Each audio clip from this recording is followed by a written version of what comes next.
For some reason, while walking on that road, a tune came to my mind, and then I added these words, Nadir dir dim tanana, like something like that. It was like walking, pacing towards the bus stop. In that pace, I got energetic feel for a song. And while composing the song, I had the picture of waterfall in my mind for some reason.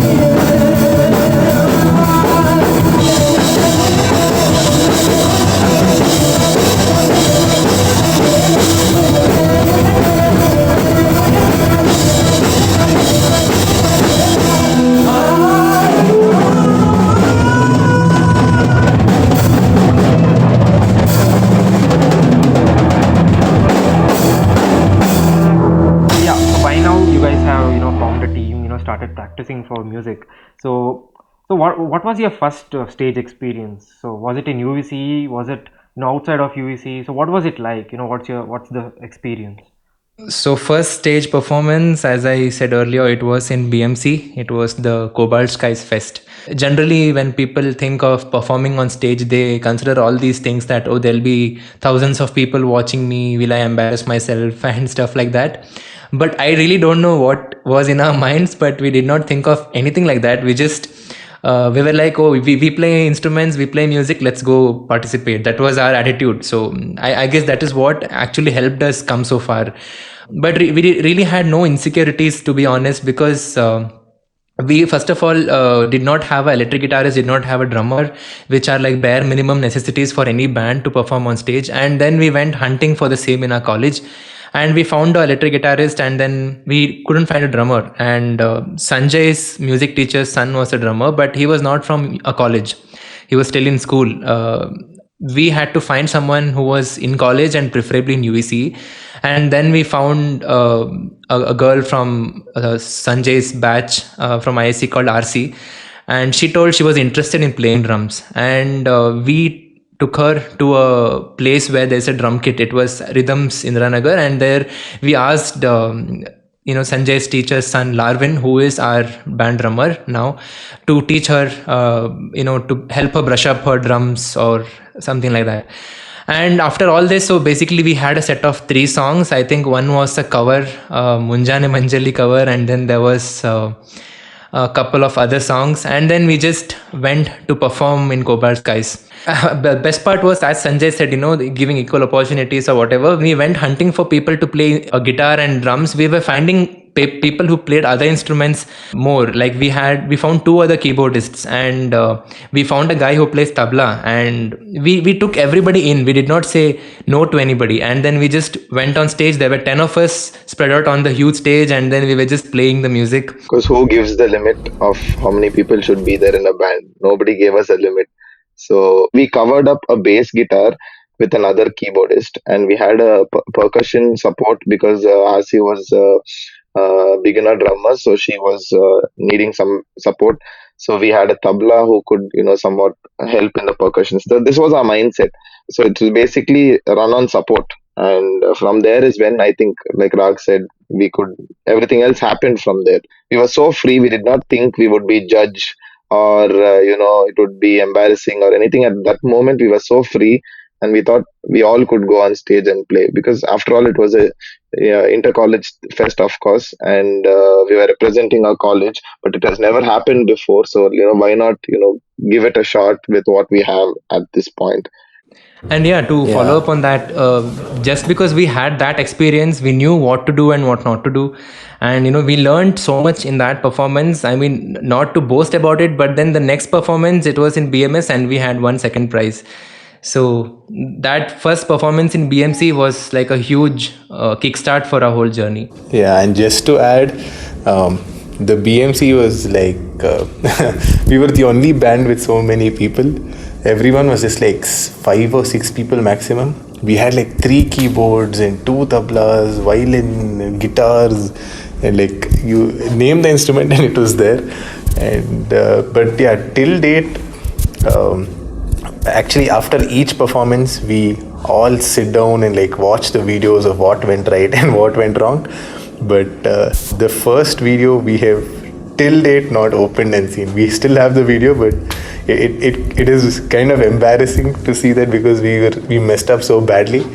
And so I don't think any of us have gone back and seen that video, like, because it is not that great, to be honest. It was a good start, but it was a big flop as well. I still remember when Suhas said this. We were standing in the audience watching the other bands perform. So basically, we that is when we knew how different it sounds on stage and off stage. We were actually covering the song called Roja, and some other band also covered the same song. We had got a pre boost or a kind of a confidence standing in the audience, saying that we sound better, or our Roja sounds better than what the current band is performing on stage.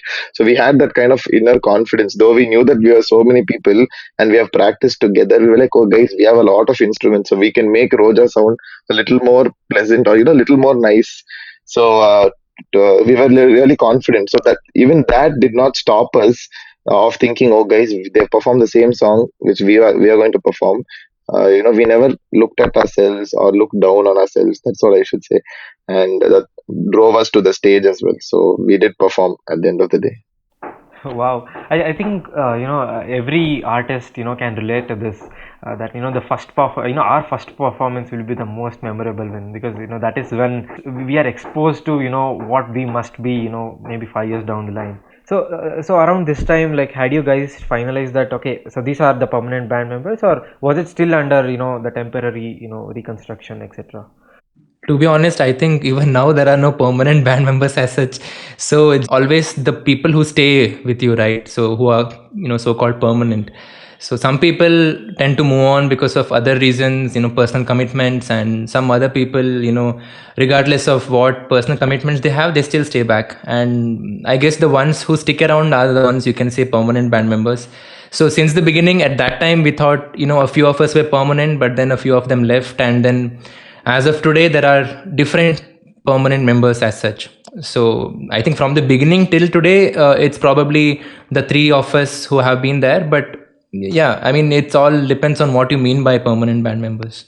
This should be the biggest coincidence, because right now, Suhas, me, and Raghavendra, I think three of us I can term as permanent members at this point. Not because we formed the band, not because we are from UVCE, but it has so been that three of us are actually individually also very dedicated towards music, and very committed to the band. All three of us do not owe anything to this. Like, we also have our own personal commitments and our professional lives, and all three of us make some bit of music individually also, but yet when it comes to the band, we still stuck on, and it's three of us who has always been permanent.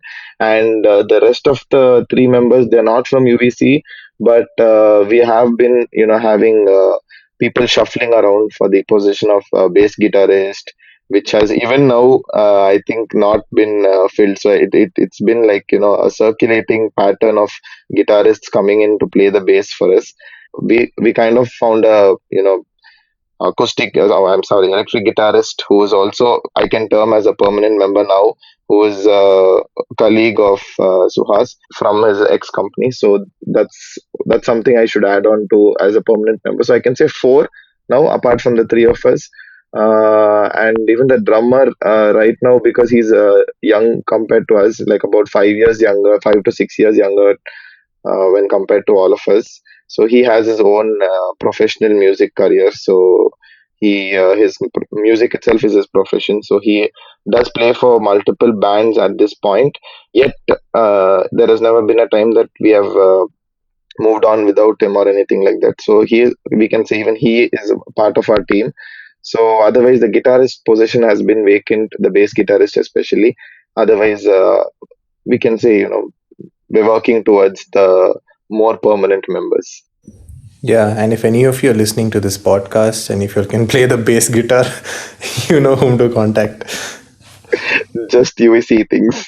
Suhas. Also, Srinidhi, I'll just like to add one more thing for this. So, I always keep telling whoever it is that this has kind of been like our own startup, where we started and we struggled a lot because we had no resources, and we fought to get even the most basic things like a jam room or instruments. And from there, to where we have come, it's literally like our own startup, and each of us have taken our own positions. Like someone will write music, someone will make lyrics, and someone will take care of the finance, someone will take care of logistics. So it's been a big journey, and just like any other company where not all members are permanent, there are just a few, as you would term them, as founders.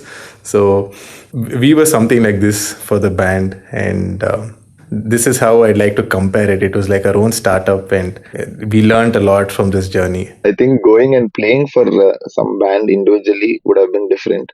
But especially for this band, I would say music was not just the only criteria here.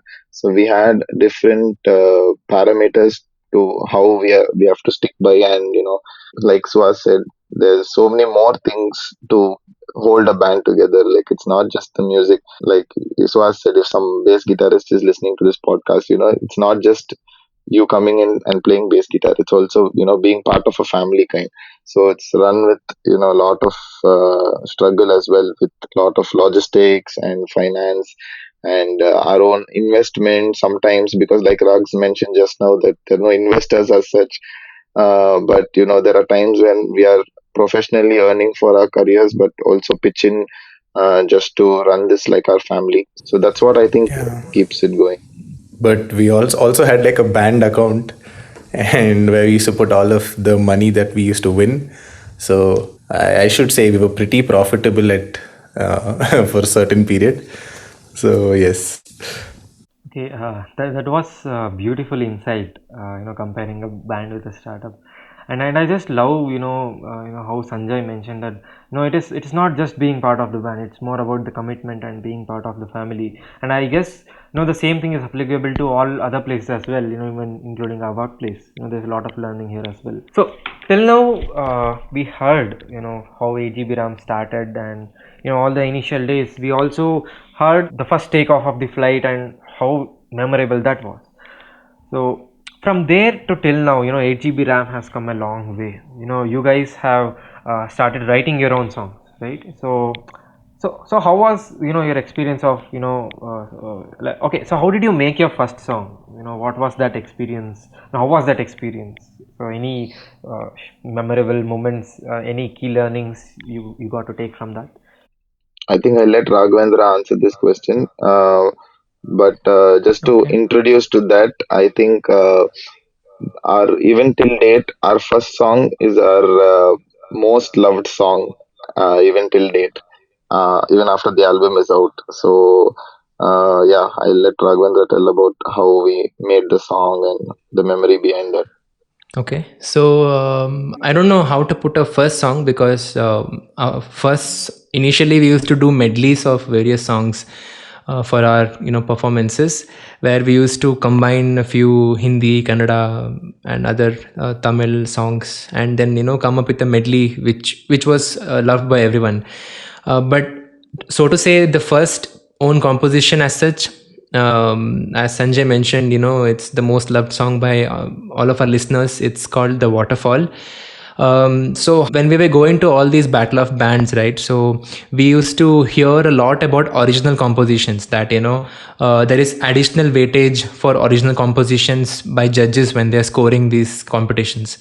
And we had this I don't know, bad luck or whatever, where we used to come second wherever we used to go for a very long time. And no matter which other band came first, we used to always come second. And then we thought, okay, maybe if we have own compositions, that would give us an upper hand. And we wanted to compose something of our own.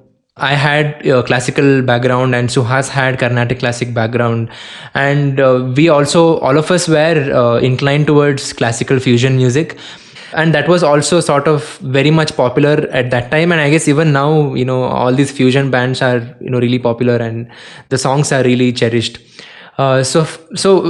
For me, it was like I have to come up with some baseline so that the entire band can build up on that later on. And I was thinking of what can we do, and if people who know classical music, there are a lot of elements in classical music, like in Hindustani there are chota khayals, bada khayals, and there are taranas and stuff like that. A lot of bands do, like Albela Sajanayore. All these are classical pieces which people have integrated into Western music. But we wanted to do something different. So I thought that, okay, I don't want to use something that is already existing, pick it up from my Carnatic training and, Hindustani training, and then just add on some Western elements. I didn't want to do that. I wanted the song to be completely original. There are these things called as taranas in Hindustani music, where you have something like Tom Tanana Dirana, all these. It doesn't really have any lyrics as such, so it's easier to come up with songs without lyrics, since we didn't have a lyricist also at that point. And for some reason we all had a huge love for the rag jog at that point. When you have certain parameters in your mind, and it just keeps running in the background, and at some point randomly it flashes, like how Amit Trivedi says, in his dreams sometimes he composes music. Similarly, for me it was a walk. So I was walking from my house to the bus stand to catch a bus to go to college, and for some reason while walking on that road, a tune came to my mind, and then I added these words, nadir dir dim tanana, like something like that. It was like walking, pacing towards the bus stop. In that pace I got energetic feel for a song. And while composing the song, I had the picture of waterfall in my mind for some reason. How every waterfall has its own rhythm, right? Some waterfalls have a huge leap where it's huge, and then there are certain waterfalls which falls in steps, like that. So there are different various interesting patterns, rhythm patterns in how waterfalls are. So keeping that in mind, it all came together, and I had the bass tune ready for that, along with the wordings for the same. And then I think I met these guys. I told them that I have this idea, and they also liked it. And then Suhas added the violin parts to it, and Sanjay added the keyboard parts to it, and everyone came up with all these fillers in between, and the whole song itself came into a pretty much good shape. And since then it's been evolving ever since. We've added parts, we've removed parts, and it is how it is right now. So it came through a huge journey, and that's why I think a lot of people like it, because first of all, it has matured through time, right? Since its inception in, I guess, 2014, if I'm not wrong, since then it's been evolving depending on how our music tastes also evolved, and ultimately it took a final form or a shape, and then people have been listening it since we were in college. So it also brings a small feeling of nostalgia when they listen to it again. So that was our first song, and that's how it came into a shape. You know what's the highlight about the waterfall? The 2000, like he said, 2014 batch. So when we were in 2014, the seniors of our batch right now are who are alumni also, and right now the current juniors.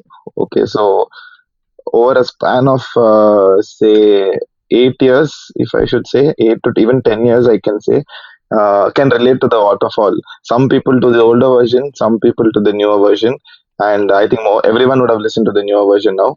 But some people can also relate it to the older version, and so that has it's always been a memorable one. So not just the first show, our first song also is a big memory. And every time we play this song in UVC, it's the most response, the best response we get is only from the waterfall. So that's one of our biggest memory of this song. And just to add on, even till date, I do not know Carnatic music or Hindustani music, what Raghavendra was explaining. So it's not just you need to be a part of the band. If you're an artist and if you play music, it's basically the creativity you bring in and the kind of dedication. That's it. You don't have to necessarily. Nobody would from the outside would say that I do not know Hindustani or Carnatic music as compared to Suhas and Raghavendra who have been trained on them. So yeah, that's the beauty about this song as well. Yeah, and to add, in a certain few Battle of Bands competitions back then, there were a few language restrictions, if I remember it right. So this gave us an edge because our song had no language. So, also to highlight that music has no boundaries of language. So, all that came together. And to listeners of this podcast who haven't listened to the song, go check it out now on Spotify. Yes, that's a very interesting story. I think the people who are, aspiring to become a music composer or even a good musician, I think there are a lot of key takeaways from this experience of yours of, composing your own first song. So usually, I mean, you guys are so talented. So usually, what happens is that when two talented, people meet face to face, there's usually this, ideology clashes, right? So for example, even I'm a part of, a music club called Paradox. So when we come together and jam for a music, and somehow our tune comes up, and we'll be like, okay, no, we'll put a major chord for this, but no, the opposite person comes and tell me, no, the minor chord suits for this. So during like there are so many ideology clashes like this happens. So how does like how has 8 GB RAM evolved through all of these? I like to add here. So I think more than talent in our band, it's been more of hard work. So uh, actually, we did not have any clash as such. So I think the clashes occur when there's ego. So the good part Yeah. about the band was, yeah, we never had any sort of ego that okay, why this, why that. It was always suggestions. If somebody suggests something, we always used to try it out before saying, okay, should we do this, should we not do this, and collectively we used to come up to a conclusion. We used to sometimes experiment it in a show and see how the crowd responds and whether it's working out. So it was more of experimentation, and it was like a family for us. So we wanted the band to work. Everyone in the band wanted the band to be famous and to do well. So any good ideas were being encouraged, and I don't think there was any ideology clash as such, because we were really working hard to get where we wanted to be. Yeah, to add on to that, I think most of us, we never really had any strict preference for any genre or anything like that. So we always enjoyed all sorts of music, and we used to listen to fusion, prog rock, metal, and Bollywood and Tamil songs, and like basically even while jamming, we used to jam all sorts of songs. So I guess that contributing to a factor that we were so open minded about music itself. We never really said, if someone told that we'll add some jazz part into a completely irrelevant song, we never thought that, hey, no, this will not go well, or there was no such clash, as Suhas mentioned. So, and I guess that is what makes our sound also pretty unique, because we bring in a lot of elements. We don't really say, oh, we are a Carnatic fusion or Hindustani or classical fusion band, we will only play rock with classical, will not bring in jazz, will not bring in Bollywood elements. That has never happened. So we've been experimenting all sorts of sounds in our songs, and I guess you can hear it if you listen to our songs as well. Okay, and that's there's so much to learn here. Being having an open mind to everything is, I think it's very important, and I completely agree with you. One good thing about Chronicles is that we have a, range of guests, from different fields, and I just love the fact that irrespective of any field or anything, all the learnings and advices are applicable to everywhere and anywhere. So that's one beauty of podcasts in general. So okay, coming to your stage performance, I think one question not only me but everybody else, including my batchmates, had this question that when can we see 8 GB RAM in UVCE again? Probably in the next Milagro or when? Even in this podcast, I think you know that you're talking to three people from three different time zones. So yeah, at this point, if you notice, we always look forward. To be very honest, we have, I think, never said no to come back to UAC and perform. Even if you notice our parade of memories ending the video, the last bit would be in the open air theater, and it was UVC crowd. So that's exactly why we added that entire clip as well, because we love performing there, and there's nothing else that gives us that feeling on stage to perform in front of our own crowd. So we've never actually thought of backing out of this Milagro or any performance. To be honest, in UEC, we try to fit in with our personal commitment, but also at the same time, we just cannot come and perform with the number of members available. So let's say if only three of us are available at that point, we shouldn't be like, okay, we three are available, let's go play. So we are known as a band. We are known for the number of members we have and the music we do. So only if all of us are available is when we would actually go on to play as a entire band. So yeah, looking forward to a very soon, don't know when, but whenever we are back in town, and we definitely haven't put a close to any of our music or anything like as such. We would still be together whenever we are back in town and get back to our music. We'll definitely visit back and give a performance in UAC. And I think for all of us, it's a nostalgic feeling even now thinking of it. So I think we are looking forward to that. Yes, yeah, even we are looking forward to that, and the entire UVCE will be waiting for you. Okay, so you guys have you just said the first performance, the experience. Our audience are they are willing to know. For example, when I think many audience can relate to this when they are going. Let's say if there's a dancer who is listening to the episode, there's this feeling before we go to the stage. There's always this nervous feeling. You go there, see, you peek into the crowd and see there's so much people, and at that point of time it makes us all nervous. Whether what if we mess up at some point of time. So how was your feeling just before the concert, or let's say one day before the concert, when you guys were practicing for the last time. So how were things running in your mind?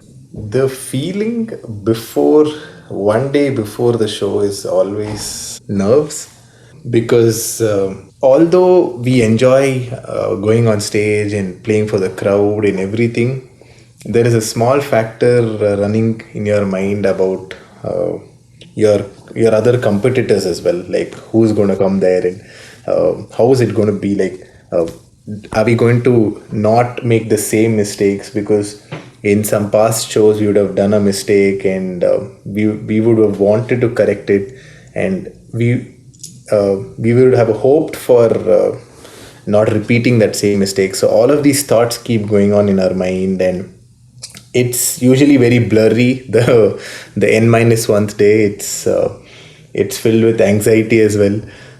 We just we would have practiced well, but at the same time hoping for things to go well. So yeah, I think that's the feeling one day before. Yeah, also with arranging a jam room. So basically, sometimes what we do is we jam in our drummer's house.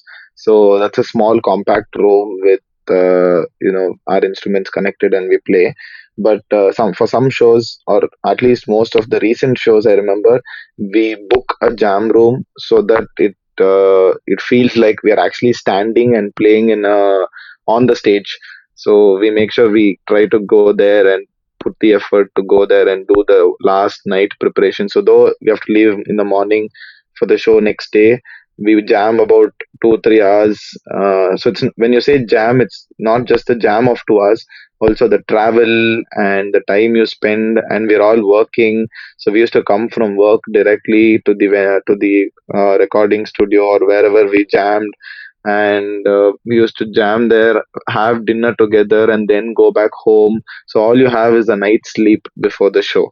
So it's all like an exam, I should say. Like we how we do the last preparations and all that, and it's the same feeling about how you write an exam, and just that it's a little more lively and all that. But though it's music and not something very difficult to express, but then uh, at the end of the day, we know that also is a different kind of expression, and we are performing in front of a audience, and we need to give our best. So I think that would be the previous day's feeling, and just adding on to this to the present day. When you come to the day, we all had our own transport, so basically it was not difficult to get there by ourselves. So that's where the point of we being a family comes together. I think there has never been a show, at least most of the shows, because only if it's an emergency situation we get there by ourselves, or most of the shows we always stick to traveling together. So be it one of our cars, or yeah, most of the times it will be our cars. So we'll just take a big car and put all the instruments in the back, and make sure we have everybody in the car. So have a seven-seater car, put the instruments inside, fit the six people of the band in the car, and have the journey to the venue, and put our songs, our recording. So basically, we record our one day before's jam, and we play that on the audio system in the car, and we listen to it, and we literally jam virtually. We jam, or not virtually, I would say, like, in person itself, but we just, in our minds, recap with whatever our parts are during the so last minute revisions before the exam kinds. And we reach the venue, and trust me, it's not as simple as what I told you right now. It's not just we come, we sit in the car, we jam, and we go. So it is an entire process. So based being in Bangalore traffic and adjusting to different people's times, and then coming together, and then reaching the venue on time before our time slot. Sometimes if we run late because of the traffic or any other circumstances, there's so much pressure already added on, as to we don't have that breather time to go there and relax for a bit and then go on stage. Sometimes it would be so that we go there, and then we immediately have to unpack our instruments and be ready to go on stage. Sometimes it has happened like that, so we always plan to go there a little early, analyze the situation there, chill in the audience, stand as the audience, and see how it sounds from the outside, how other bands are performing. And that's what gives us a little more confidence, and maybe that's a way to tackle our nervousness, I would say. Well, a lot of people ask me, or they assume that since, I go on stage a lot, I have overcome nervousness. They'll be like, hey, you won't be nervous, you go on stage so much. But I always, say one thing that, you never overcome the fear, you always make friends with it. So what happens basically is, regardless of how many times I've gone on stage, every time just before going on stage, I still have that feeling where you have your hand palm sweaty, and then your nerves are all over the place. And but then somehow you learn to make that feeling into something useful. Basically, that nervousness turns into excitement. There's a very thin line between nervousness and excitement. So if you blur that line out, then it's basically something in your favor. And I don't know if Suhas and Sanjay can remember about this, or if they've noticed, but just before going on stage, whenever some other band is playing, I tend to start hopping, jumping, headbanging and stuff like that, just to keep myself pumped, just to convert that, fuel that nervousness into energy.